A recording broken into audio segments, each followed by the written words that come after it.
And y'all, what we're understanding is a lot of things, y'all, we got to be careful on. This is your temple. It's the only one you're going to get. It's the only, you're responsible for it. Anybody working on it has to be your permission.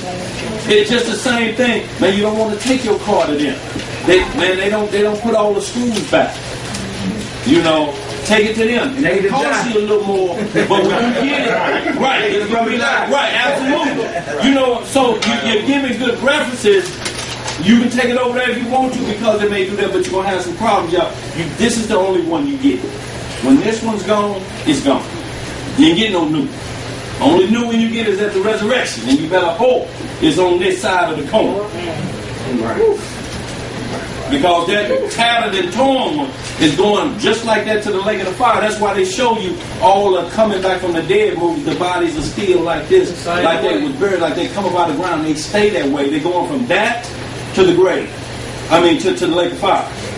This body is renewed if you're blessed with the kingdom. Your flesh come back whole.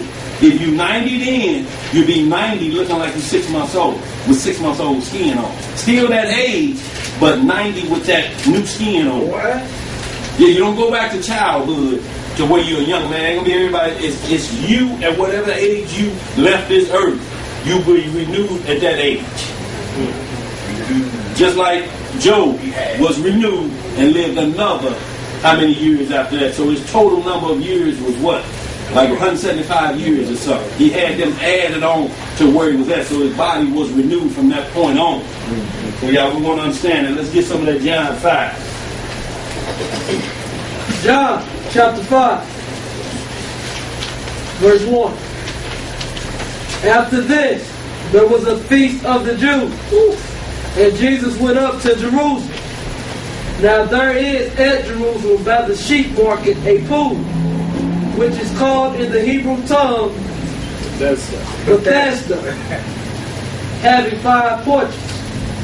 In these lay a great multitude of impotent folk, of blind, halt, withered, waiting for the moving of the water. And y'all, what this was what they had a song out now in church called "The Trouble in the Water," whatever it was. What is Murphy? You know, like a bridge over troubled water. No, the Trouble in Water song. You know, that's what it was about.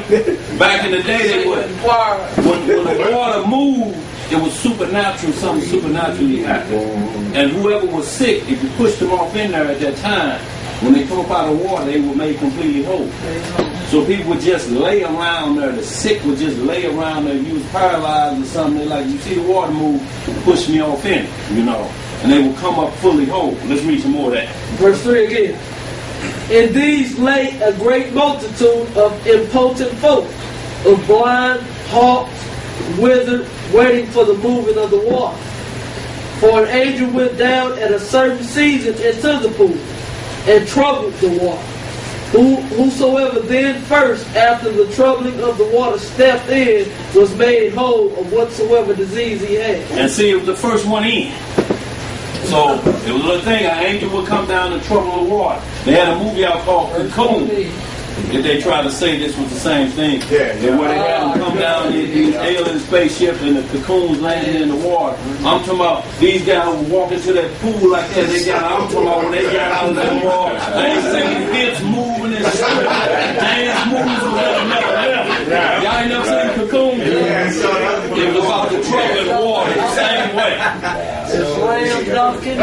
So what? Alley-oop and they were 80 and 90 years old. That's the George Jefferson move. That's a nice move. Yeah. Let's get it. Verse 5. And a certain man was there, which had an infirmity 38 years. 38 years, y'all. Sick with the same disease. So he done been past the physicians. Let's go.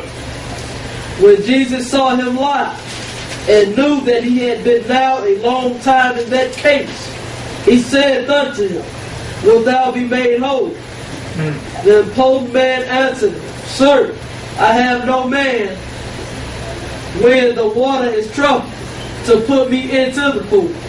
But while I am coming, another stepped down before me. Now look at this, y'all. Now this is how we get to the point, y'all. Think about Israel at this point. See him been laying there. He been laying there. Here you come up with your soul side, a kidney hurting a little bit. You been seeing him laying there, and know he's trying to roll over and get in there. He can't move. He just like this, and you just stick it right over. Get up in that pool. Sorry, bro.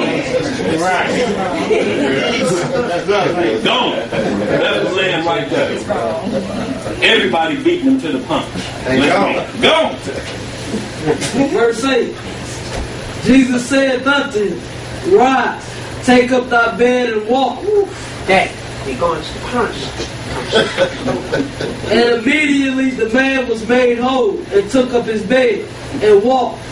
And on the same day was the Sabbath. Absolutely. Now we got something real powerful here. Right. We got the Messiah healing on the Sabbath now because he's seeing that not even off the Sabbath we treating our brothers wrong. Right. Stepping over the man. Now you know what shape you in if you can just walk down the wall. You seen him been sitting there. He been 38 there years. before you. It's called what we call it now, cutting in line. No compassion. No compassion at all. And Christ, this is where faith was coming on the scene, y'all. And then it said once you get past the physician, that where they tell you it's out of our hands. You basically you let it, you allow it to get to this point. The only thing we can do is cut it off, or you may have 6 months to live, 6 months to a year to live, or whatever it may be. At this point, this is where faith is coming in whole. And all he told me, he said, you believe? Get up and walk. Pick that bed up.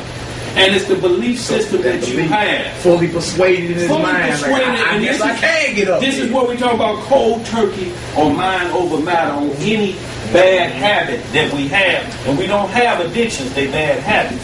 You're addicted to nothing but the breath of God, food and water. You have to have them to live.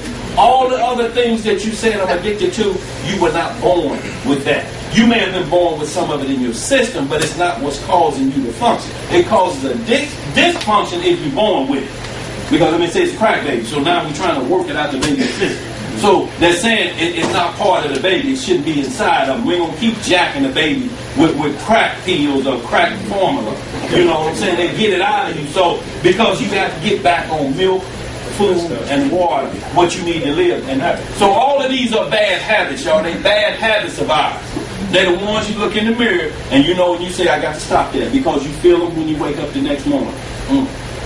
Oh. That's a bad habit because you keep repeating the same thing. Right. And once that bad habit gets into your bloodstream and it starts to run normally in your bloodstream, now you got problems. You got major problems. Now you're setting up disease. Right. So we have to be careful. Let's read some more of that now. What you But gotta get out? thankfully, though, before we continue, we still be like the song, addicted to love, the keeping of the commandments. Absolutely. That's the only thing you should be addicted to. You know, other than because when you get up in the morning, like I say, if you reach for whatever first, Put another before you're yourself. saying this gets my day started, versus you look and say, get up here again. Thank you, Lord.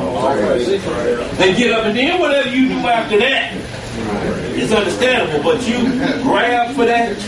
Waking day first. Whatever you reach for, and you know, I mean, whatever you reach for. If that's first, I had a partner, you know, he drank a lot. He used to just whip a 40 up and pull it back down and breakfast and champions.